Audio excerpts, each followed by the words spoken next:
Okay, all right. So let's get started. Let me share my screen.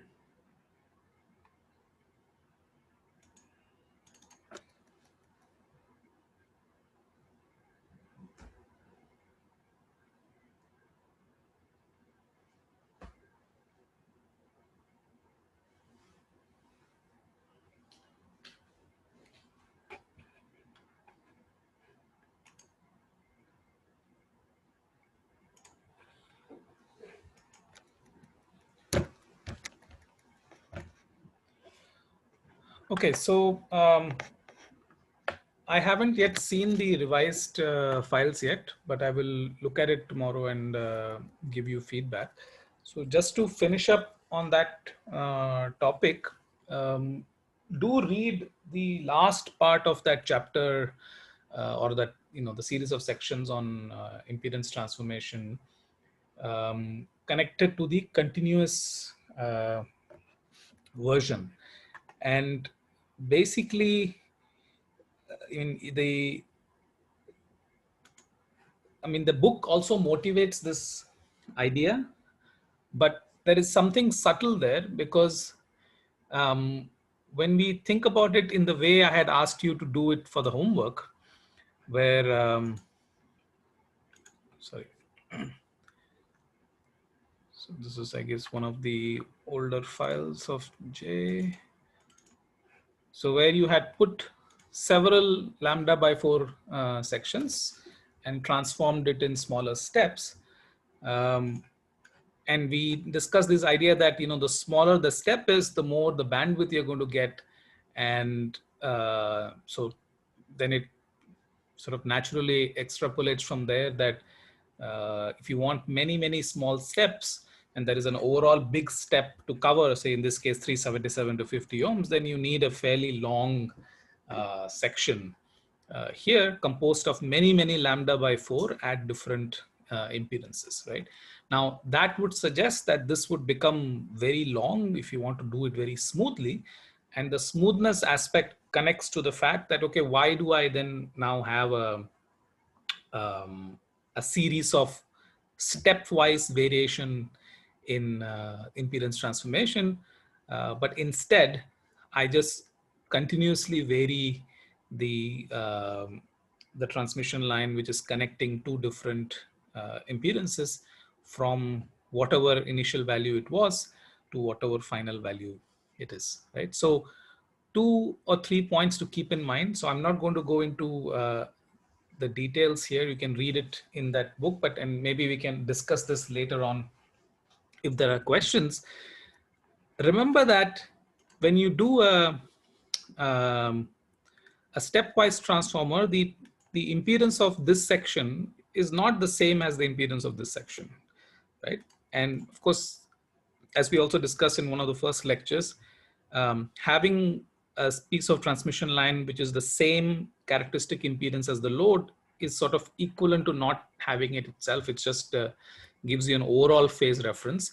And since this is the starting point, that overall phase reference sort of also doesn't matter because it's still some arbitrary initial phase. So you don't have that. But if you now make a continuous taper line, you would expect that the starting impedance, which means that that infinitesimal section which is going to be here is going to be matched to 377 ohms. And similarly, the last bit of transmission line on this side is going to be matched to 50 ohms, right? And this also naturally agrees with other ideas you must have learned when it comes to reflections, in optics and things like that. You want your waveguide to smoothly adapt. And it makes sense because if you think about a signal being emitted from this side or from this side, it initially is going to see a transmission line whose characteristic impedance is the same as its own impedance. So the wave will propagate into that medium without experiencing any reflections. And then it will just continuously, slowly adapt to the changing medium. And of course, there are all kinds of important questions here. How fast can it vary? What should be the functional form of this variation as it goes from one to the other? And Pozar discusses a few standard approaches. The reason I'm not going to go into a lot of detail into the mathematics of it, and you're more than welcome to read it and understand, and we can discuss if needed, is that people really don't use such analytical approaches anymore. But it is good to have an understanding so that in reality, if you now have to design something, you can sort of use those general principles to guide your design. A lot of these things can be done numerically now because computers are extremely powerful. You can just put in your requirements, and you can just brute force simulate everything and get a result. But this particular aspect of how it should vary, and then there's a whole question is that you're going to have a total length from here to here, right? Which might only be a few lambdas at the most, because otherwise this transformer is going to be not very practical if it is too long. There are also then the realities of any real design is that it's going to have losses. So if you now make it too long, the losses are going to be larger as opposed to having a shorter section. And then once you have a certain minimum length, then how do you actually vary the impedances? Because you can't really think of that anymore as several lambda by 4 transmission lines at the design frequency. It's now a completely different idea, even though it sort of comes from starting at this particular point. So think about it, maybe play around with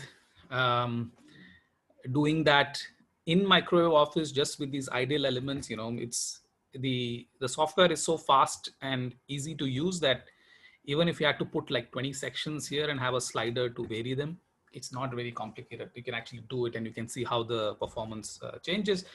And Pozar also discusses about how realistic these transformers are. Sorry, let me phrase it differently. So not all kinds of responses you would like from the transformer are actually physically possible. So they talk about that aspect as well. And that's also something worth keeping in mind. And then the chapter ends with this discussion of Bode-Fano criteria, which sort of basically puts constraints on all of these kind of things that, okay, if I have these two loads, then what is the best I can do? What is the, and these questions we discussed last time also about how much can the reflection coefficient vary? You have to basically say that I'm going to define the bandwidth as a region where gamma is less than some number, but within that window, as long as it's less, it can have some weird variations in its reflection coefficient, as long as it's below a certain number. Okay, so do read that section carefully, and we can discuss more both offline and at future lectures about any doubts you might have. But as I said, in practice, you can you do these things very differently. In fact, what I will also do is I will send you a paper which actually was the motivation of one of our first works at QMAC lab, where we made an impedance transformer design, though we are not really doing impedance matching in the way we have discussed it, but it is very similar. And maybe once you have had a chance to discuss or read both those papers, you will see how these kind of ideas are also important in real research, and how they can be useful.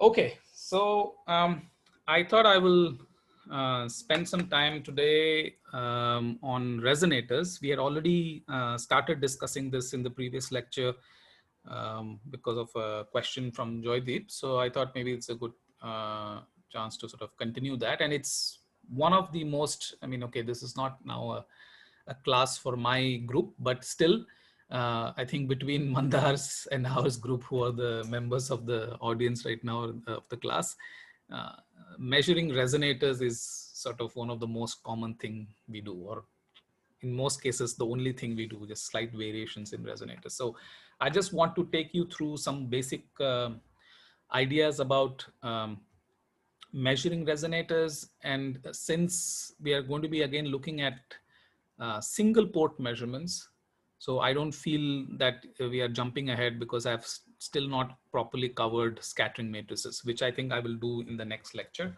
so that we can look at more complicated devices. So this is still only S11. So we're only talking about gamma, and gamma we all understand fairly straightforwardly.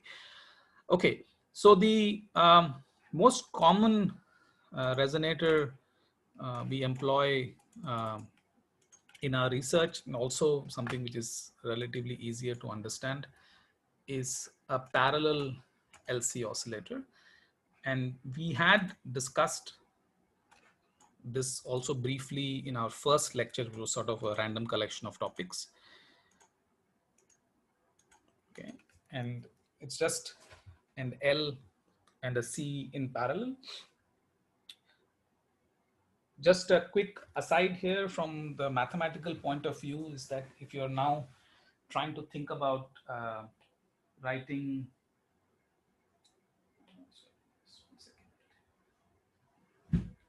down the differential equation of such a system, I'm sure you must have all done it, but let's just look at the uh, terms you might get. So there is actually a choice of variables here which you can use. So usually, if we now talk about the inductor, we have some current I flowing through it, and that current I leads to a flux, which is L times I. Right? So this is L and this is C, and the other uh, relationship we know is the now you have the voltage across this, which is related to the charge on the capacitor. So if I now call this Q is C times E, right? So this gives you two sets of equations, and you can actually choose at this stage either of these Q or 5, and you see that only Q and 5 give rise to reasonable equations. But in other cases it's more natural to use phi as your primary degree of freedom. Okay, so now we also know that the rate of change of flux, so phi dot, is V, right? And I is also Q dot. So if I now sort of plug this in, so I have Q is equal to C times phi dot, and if I then write the expression for phi dot, which is V, and V,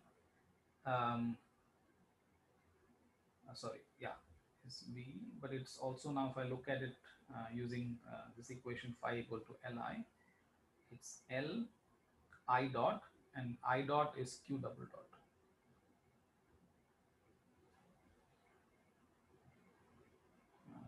Missing something here. Oh yeah.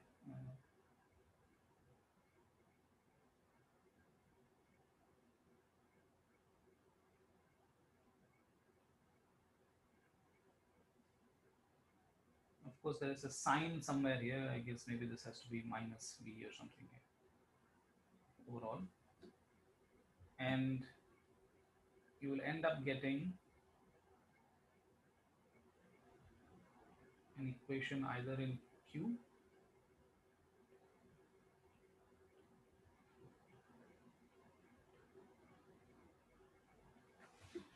and if you interchange and use a different set of conditions, you will get a similar equation in phi. Okay, second order differential equation. It's easy enough to extend this if you add a resistor here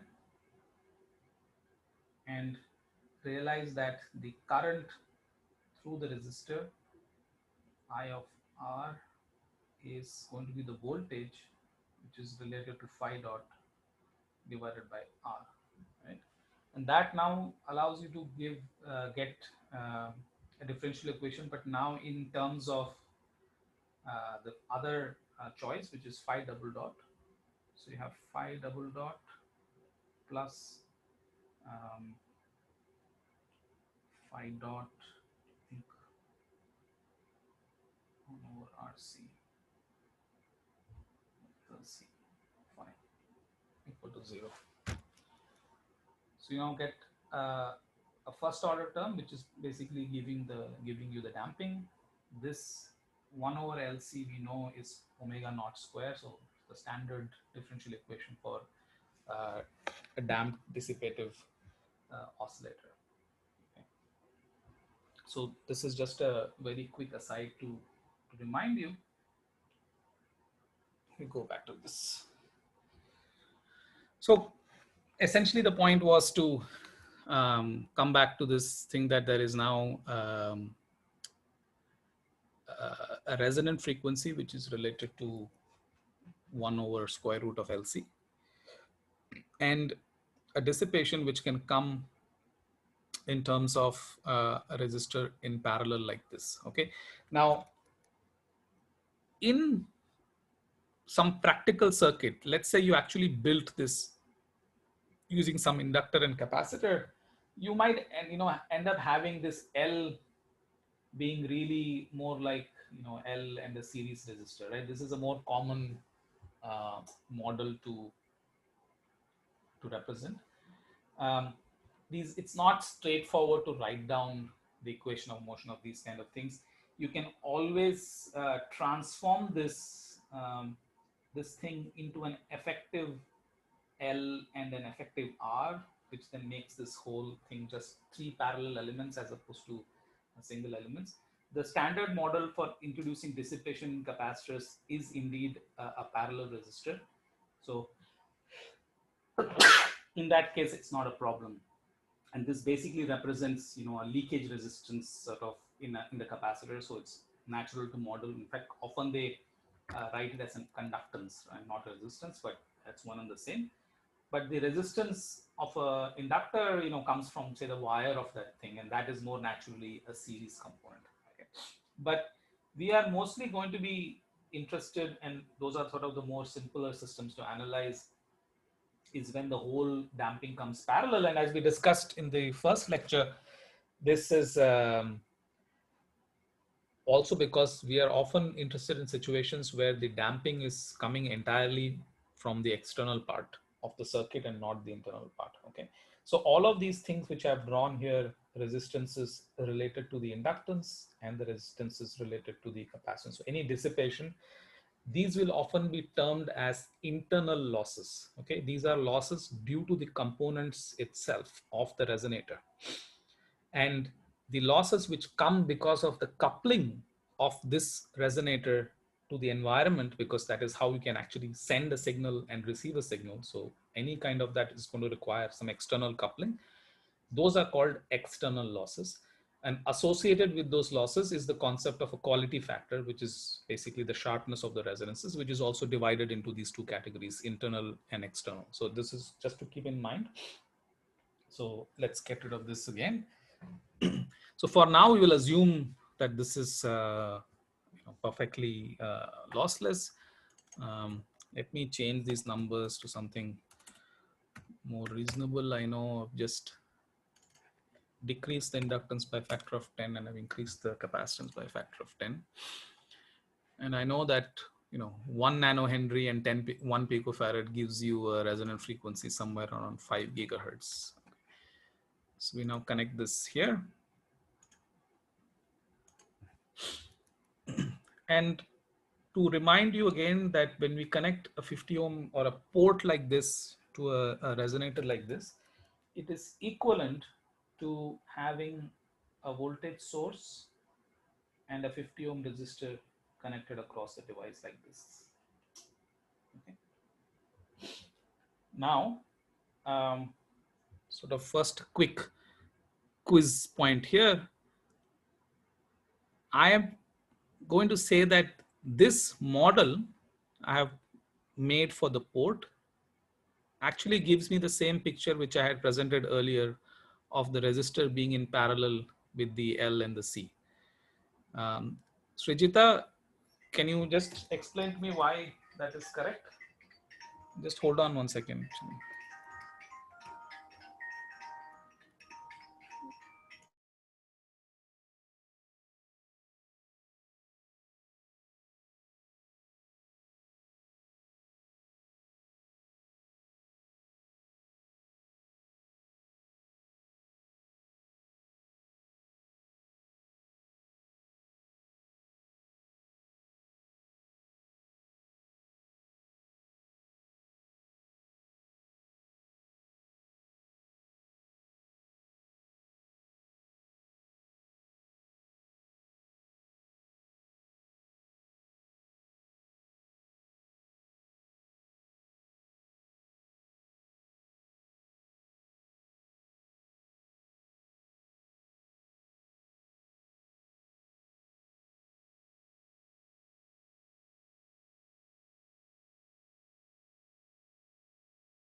Yeah, go ahead, Srijita.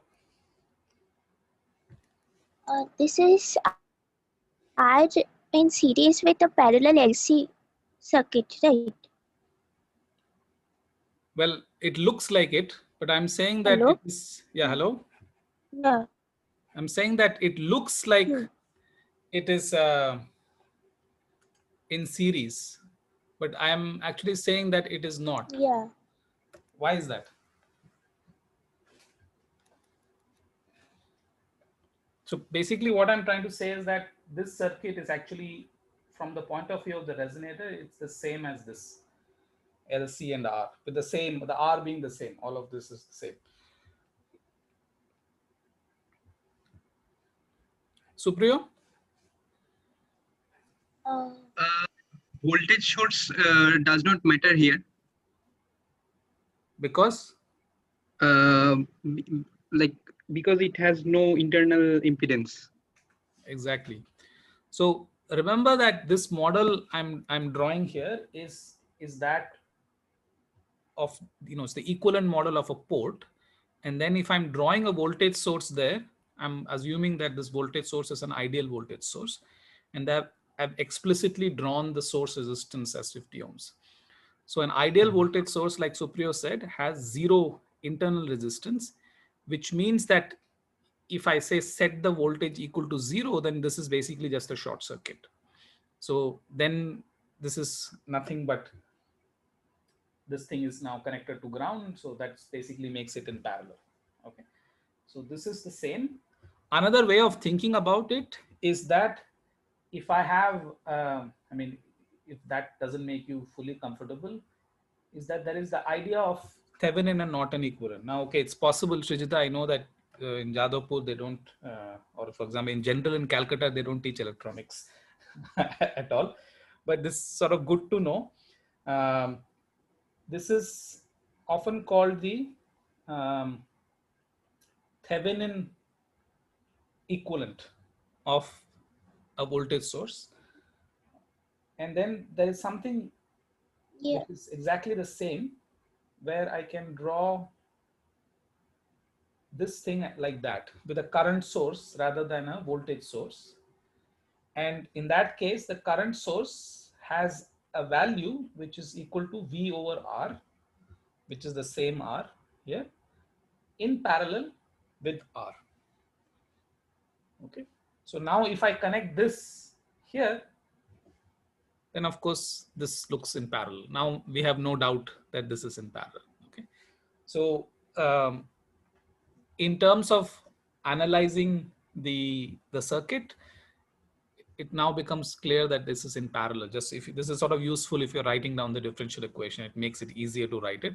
Of course, you can write it in this model as well, the Thevenin model, but it's sometimes easier to see to write it in terms of the current, because now there is a very simple Kirchhoff law you can apply, that the current coming from the source is going to be divided into three currents, which is the current across the resistor, the current through the inductor, and the current through the capacitor. So I can write that I, this I here, which maybe let me call it I drive, which is the drive, is equal to the current across the resistor, which we know is voltage over resistance, and voltage is phi dot, plus the current across the capacitor, which is basically Q dot, but Q is CV, and it is basically C phi dot. So Q dot is C phi double dot. So then you have phi double dot over C, and plus the current through the inductor, which is easy, which is phi over L. Okay. So now you recover your the same differential equation I had written down earlier. So, and now the left hand side, which is often actually written on the other side, if you want to say, is the forcing term, right? So this is now a forced damped harmonic oscillator, where the forcing term comes from whatever this I of D is. In general, I of D is some oscillatory function, so it will be some I naught sine omega t, for example. Okay, all right. So we now put this. So let's go ahead and add our graphs. Oops.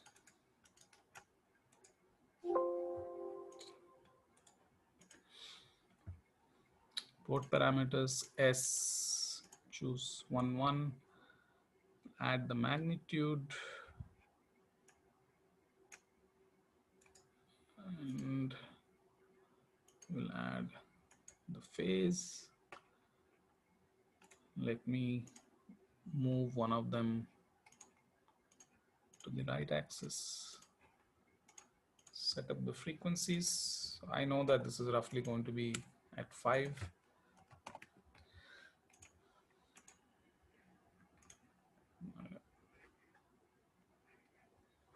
Okay.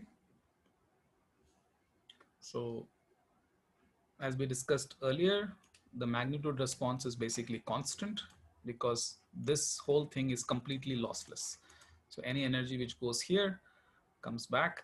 And again, I would like to remind you that this is always, we are talking about the steady state picture. So remember, this is a second order differential equation, and you must have studied this in many different physics courses, and definitely in your mathematical courses. So these kind of differential equations have a steady state solution, but there's also a transient solution which happens at the beginning when you start your initial condition, and there are analytical ways of analyzing those things. But in most of the cases we are talking about these kind of responses, we are talking about steady state, and that's what microwave office computes. There's no transient picture. There are some special measurements where you can look at transients.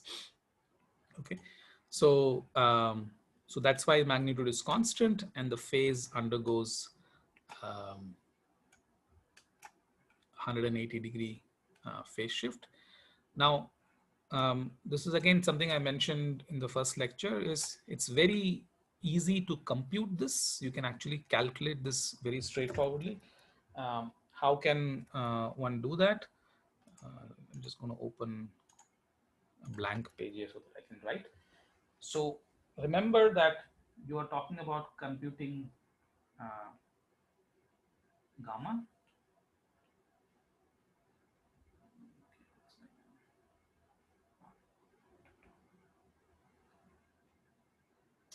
Gamma is Z minus Z naught over Z plus Z naught. So here Z naught is 50 ohms. So we can just replace this by 50, which is our port impedance. We can calculate it for the general case as well. And what is Z? Z is just the parallel combination of the L and the C. right? So you know how to write down. So this is going to be the impedances are in parallel. So let's call that x of L and x of C. So Z is basically now going to be XL XC into XL plus XC, right? And XL is J omega L and XC is minus J over omega C, right? So you just plug that in, put this back into this equation, and you can do some simplifications, and you can actually show that the magnitude of that is actually going to be 1 always, irrespective of the value of that and the frequency. And then you can compute the argument. So this is a complex number, right? So you can express this in this r e to the I theta form, and you can write down, figure out how to get the expression for theta, and you will see that you can actually write down an analytical expression for something which looks like this. Okay, and so this is something you should try just for getting familiar with these kind of things. So this gamma this way of computing from impedance automatically only talks about steady state. There is no other the notion of transients don't even come into the picture. Okay, so I'm going to now sort of discuss a few aspects of interpreting a curve like this, how you can extract useful information from a curve like that when you actually make a measurement. And I would like you to basically mathematically show me as part of the next exercise that whatever I'm saying is indeed correct. Okay. Now, the first thing, since this is a lossless case, the magnitude is 1. So I already expressed, we can show from that expression of gamma that the magnitude is going to be 1, and you can write down this expression for the angle. So one most important or two most important factors or properties of a resonator is the resonant frequency. So let me just get rid of this magnitude for now. And let's see what has it done here.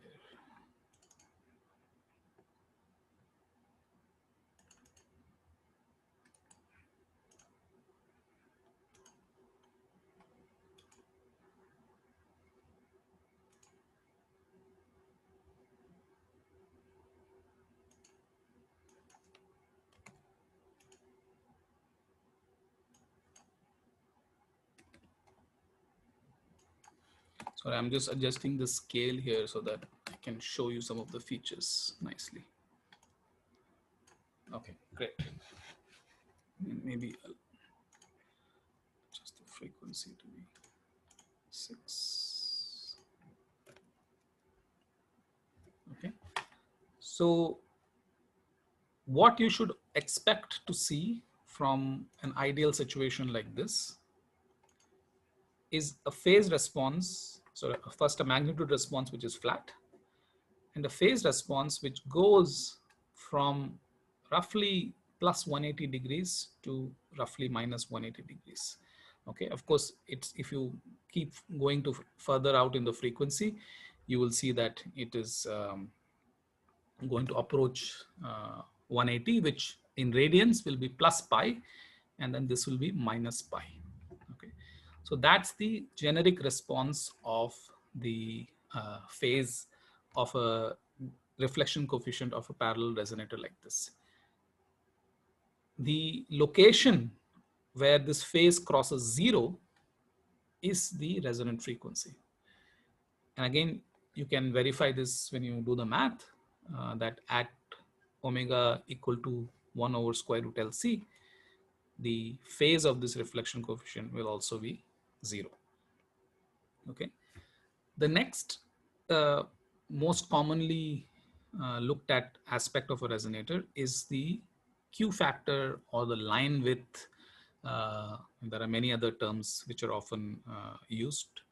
And that is basically related to the bandwidth, for example, is essentially a measure of the damping in the system. So in the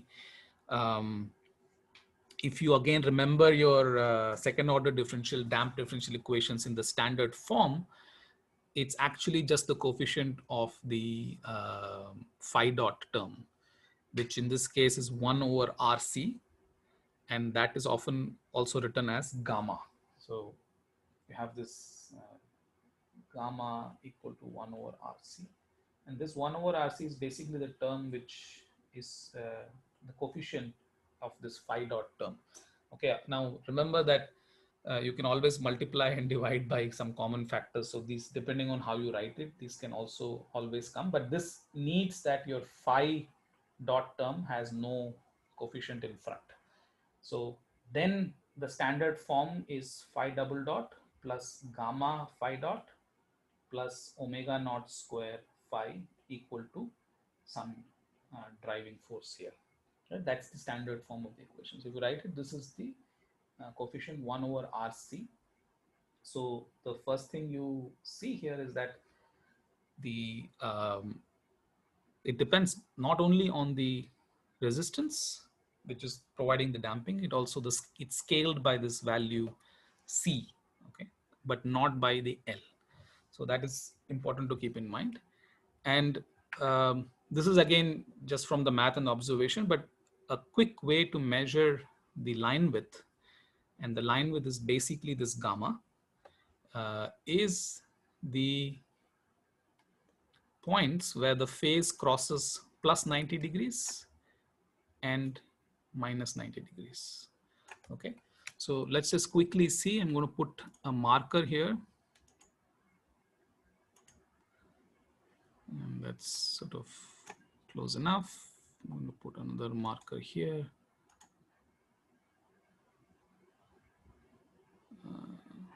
What happened?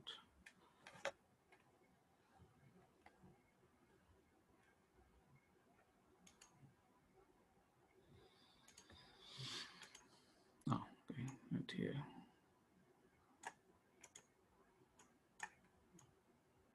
Right. Okay, so it's close enough. So this is now 5.196.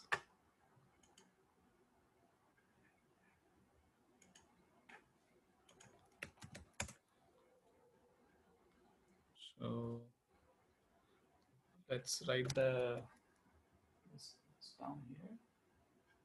So basically, I'm going to call this delta omega, which is difference in these frequencies.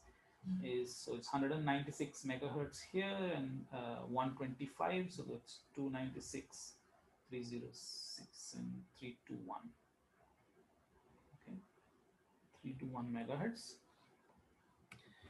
And what was the value of R? Was 50, and C was 10 picofarads. So it's 10 to the power minus 11. Okay, so if I now compute this,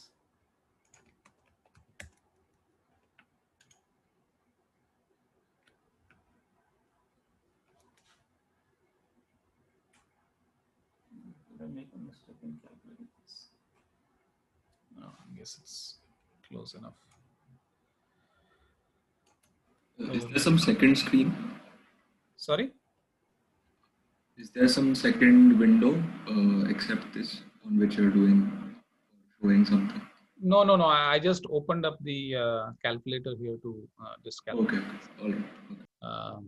So, I mean, you don't have to see that. So this is basically now going to be what? So R into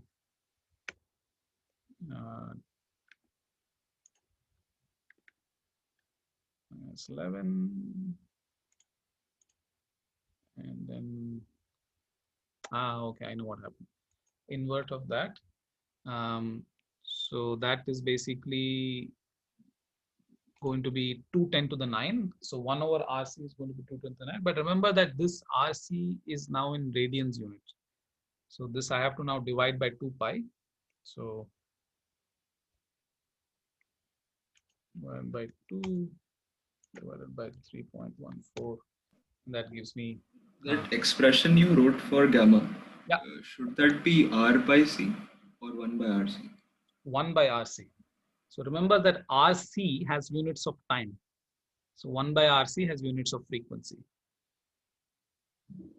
The other combination is R over L. That also has units of, I can never remember, maybe it's L over R, I think. Yeah, that also has units of frequency. If you look at the standard Because if you put R equal to 0, then that term should go to 0, right? if you put R equal to 0, what should go to 0? The phi dot term. Because there's no dissipation. Yes, but then that form of the equation, I think, is basically no longer the correct way to write it. So the, no, sorry. No, sorry, I misspoke. Of course not. I think we also briefly discussed this in the first lecture. So I'll come to that in just a second. Okay, so anyway, if you compute this, you get something like 318.4 megahertz, which is basically what we have measured. Okay, so again, do this. I will, I guess I will write down this assignment in terms of what all you have to do and send it to you as well, so that you guys don't have to remember all the things. But you can now show that for these 2 points, which are separated by by gamma, is exactly the plus and the minus 90 part of the response curve. Okay. So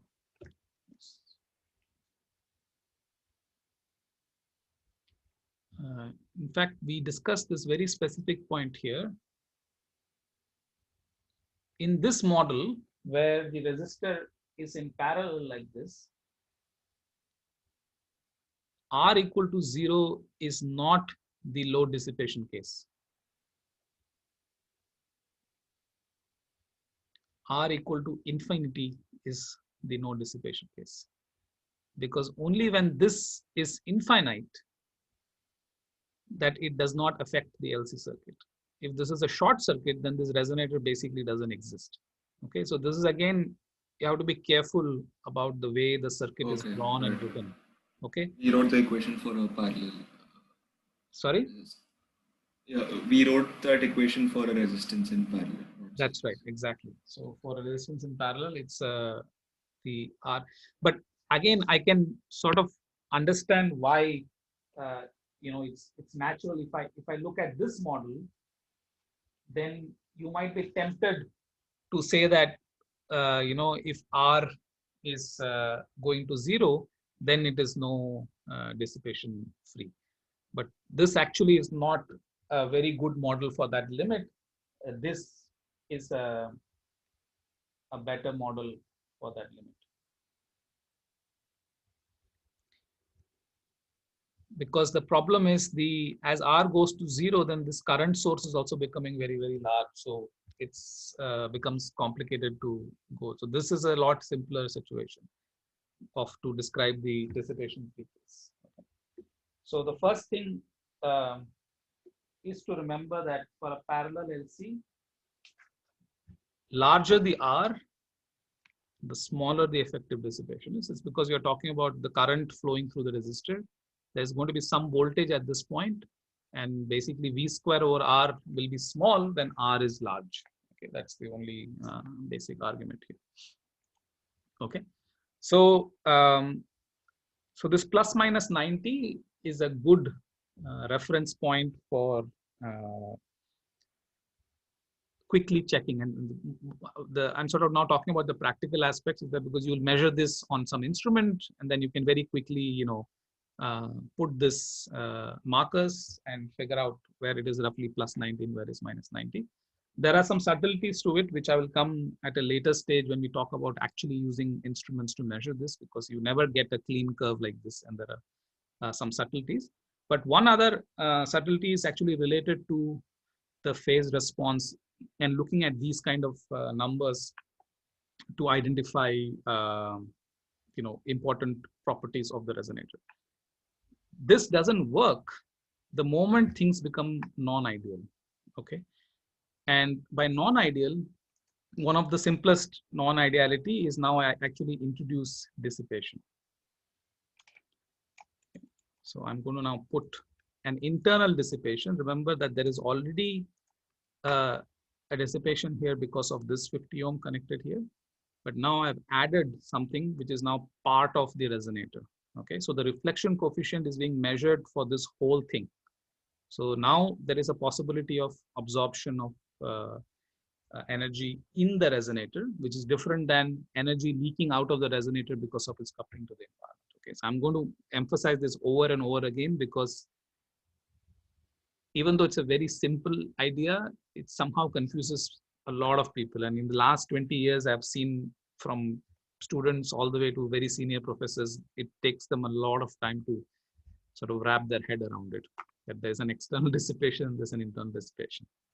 Okay. And because I want to start with small dissipation, I'm going to make this number kind of large. Okay. So it's a small dissipation. In fact, let me just delete this for 1 second and I'm going to freeze this trace so that we can compare how it changes. Okay, and I've left the markers there at those positions as well. Of course, they will actually not mean much after some point. I'm going to connect this. I'm going to look at this again. All right, and doesn't look like there's any real difference here. I can't see a second curve. Let me now enable the magnitude response. And now you see that there is a nice big dip in the, just 1 second.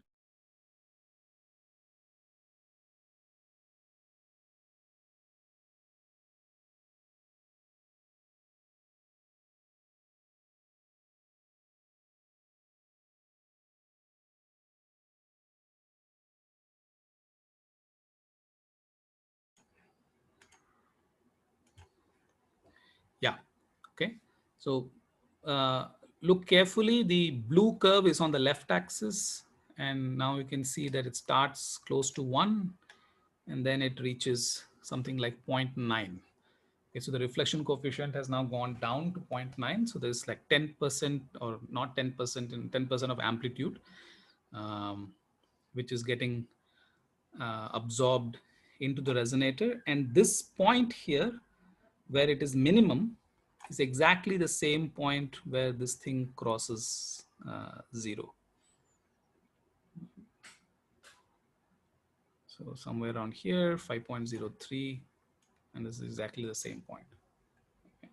So if you have any internal loss in a parallel resonator like this, then you will see a dip, and the peak, the sort of this dip position gives you the resonant frequency. So that's a simple way of extracting it.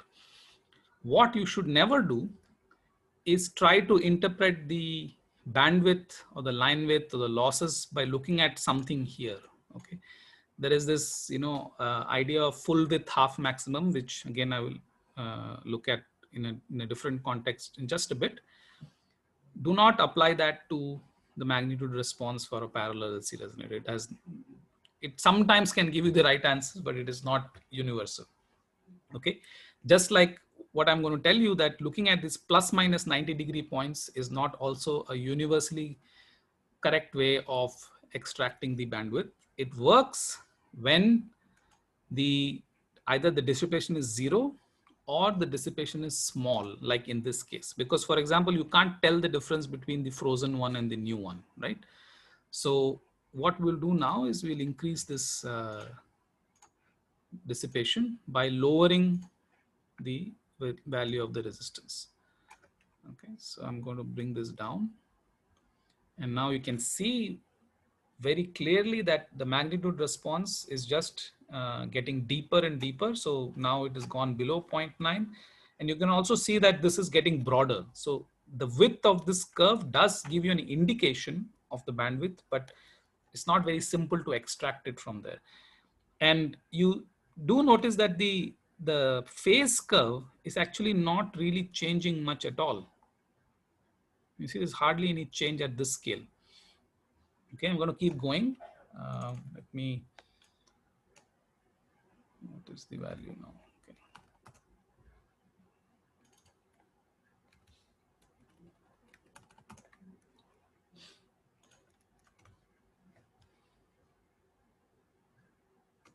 All right. Now you start seeing some change in the phase. Are you able to see this clearly on your end?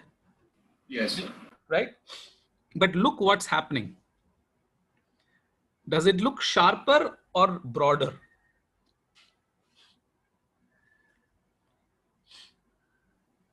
Which curve? So the frozen curve is the curve where there was no dissipation, and the solid curve, I'm talking about now the pink one. So let me disable the magnitude response. It's sharper. It looks sharper, right? And Yeah. that's somehow counterintuitive to this idea that we have increased the dissipation. You would have expected the frequency response to get broader.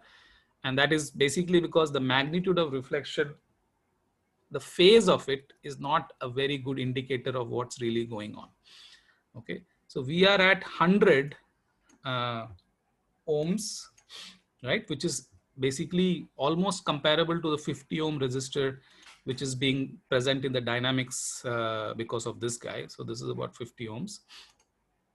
The magnitude response, of course, has changed dramatically. Now at this point, your gamma has gone to 0.3, right? So a significant amount of the power is getting dissipated into the system. So Joydeep, at what value will of the internal resistor is this going to reach, this curve going to reach zero? Will it ever reach zero? Okay. So I think, sorry, can you please repeat the question? So I was changing this, right? So initially when the value of the resistance was large, the magnitude dip, came from 1 to some value here.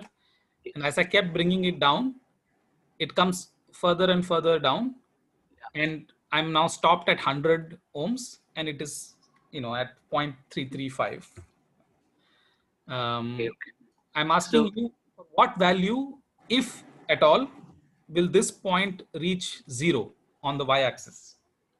I think maybe when it is critically coupled, so 50 ohms. Okay, let's see. Let's go to 50.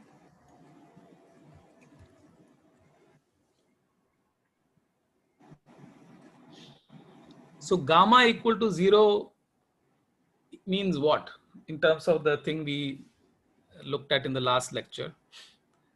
It's now perfectly matched at this point, right? Yeah. Now, both sides is 50 ohms.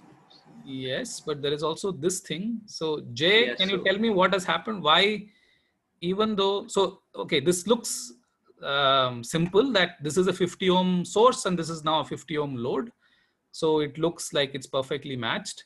But what is happening to this LC circuit at this point? So I think at that point their impedance are cancelling out, so that will not matter at resonance frequency for the L and C. Yes, correct, but something's not cancelling. So you have to. Yeah, not. So the parallel combination of L and C on resonance actually has a value of infinite impedance. Okay. You can calculate this. So when you put omega equal to square root of 1 over LC, the impedance Z, which we discussed as XL XC into XL plus XC, will go to infinity. So infinity in parallel with 50 ohms is just 50 ohms. So exactly at the resonant frequency, the LC sort of is not there. And then of course, soon the frequency changes from that point, it starts entering the picture and then it affects the reflection coefficient. Okay. So that's why the reflection coefficient goes to 0. when the internal losses match the external losses. And Joydeep used this phrase called critically coupled. This is the situation in which one calls it critically coupled. Even though we are not really tuning the coupling, it's sort of the coupling is fixed and then we are tuning the losses to match the coupling. But this critical coupling is often either a desired feature in some cases, because now there is maximum power transfer between this and this resistor here. But this is sort of just important to keep in mind. Above 50 ohms, the system is usually called overcoupled. And overcoupled means external losses dominate internal losses. Then you have critical coupling, where external losses and internal losses are equal. And that is this situation. And look at what has happened to the phase curve. It sort of comes like this and then boom. Okay, so this has now no meaning in relation to, you know, looking at the bandwidth and things like that. And it also has, you know, it was still sort of going in this direction. Remember, the original curve was somewhere like this. Okay, you can also see that it's mostly okay even for, you know, resistances down to 120, where the gamma is like 0.4. So looking at the phase gives you a reasonable idea, as long as the losses are not very large. Even for small losses, it gives you a reasonable guess. It's not too bad. Okay, the phase curve doesn't change, but sorry, actually I misspoke. The phase curve looks like it's not changing, but that would also imply that the bandwidth is not changing, which cannot be correct. Remember that bandwidth is 1 over RC, but now this R in the new form of gamma for this circuit is now the parallel combination of both the R's. Because now in the effective circuit, there is a 50 ohm here and this is 120 ohm here, and the parallel combination of them is so that has to give you the total bandwidth. And it's a reasonable approximation, because as long as this is big compared to 50 ohms, so remember that if you have 50 ohm in parallel with some other R, as long as R is sort of, you know, greater than 50, this thing is more or less equal to 50 ohms, right? Because in parallel, that's what it happens, because the expression is 50 plus R, 50. The parallel combination of that is basically going to be 50R over 50 plus R. So I can divide by R throughout and I get, so if R is big, then this number is basically small, and this is approximately equal to 50 ohms. So which agrees with this observation that the phase curve, you know, doesn't look very different, because the overall dissipation has not changed that much, right? So I'll finish up with this one last point here, is that in such cases, the most robust quantity to look at is actually the real part of the reflection coefficient. And it's easy. You can also look at the imaginary part, but the real part gives you a much better picture. So let me go back to slightly sort of less lossy situation. I'm going to change this to real, and I'm going to change this to imaginary. Okay, and I'm going to put both of them on the left axis and scale this from -1 to 1. Let me get rid of these things.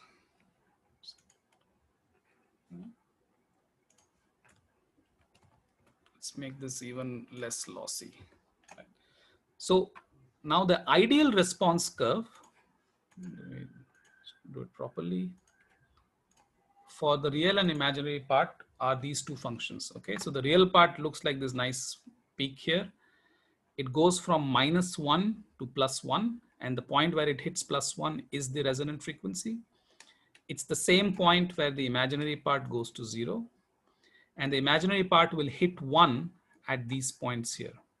Okay, and this is actually related to the line width. So when you have a perfect situation, which is basically no internal loss, then the bandwidth can be measured by just looking at these 2 points which are crossing 0. Okay, so you can see it's the same 5.195 and 5.875, 4.875, which we had looked. So that is the correct points to look at the bandwidth. But that is only the case when you have a perfect thing going from -1 to 1. In general, it's the full width half max of this curve, which in the case of -1 to 1, the half points will be exactly at 0, because this is 2. So half of that is 1. So 2 minus 1, sorry, 1 minus 1 is 0. Okay. Now, as I increase the dissipation, you can see that the, what's going on here? Oh, sorry, this is not, it's weird. It's not even connected. Why is it showing?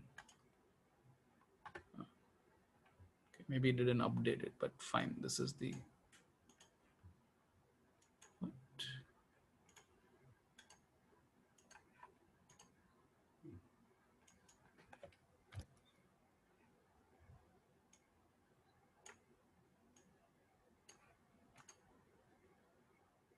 It's very strange. What's going on here?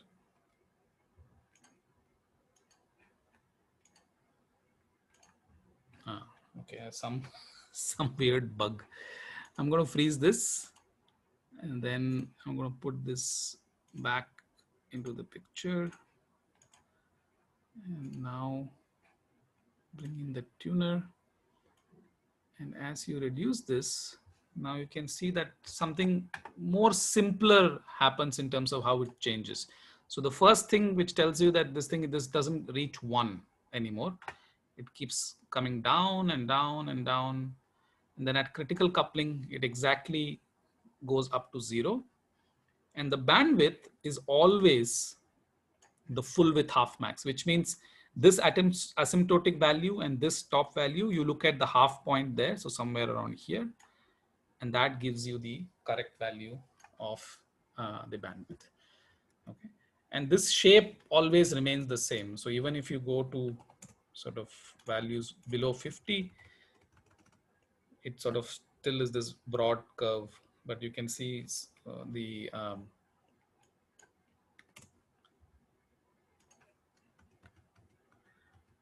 how the other curves are changing.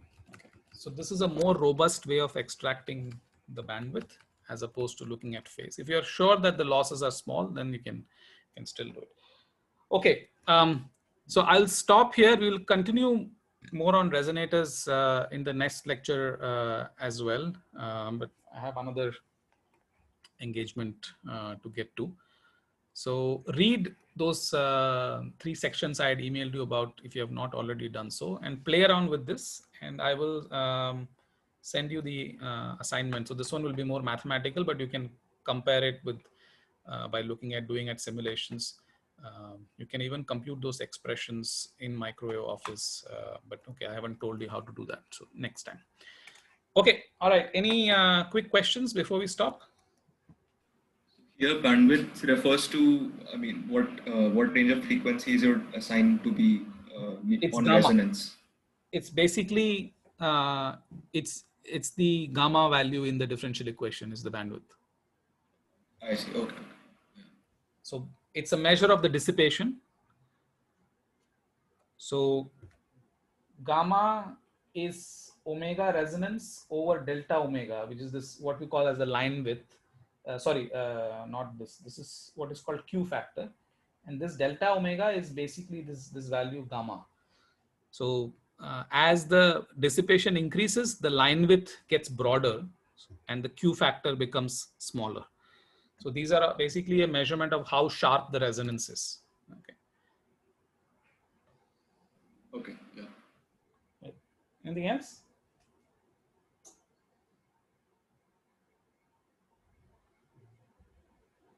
One small question. So in experiments, sometimes we see phase wrapping. So, hello. Yeah. Why does that happen? Well, in phase wrapping, okay, it's a slightly longer discussion, but I'll very quickly show you what causes phase wrapping. Let me move this to phase here. So that.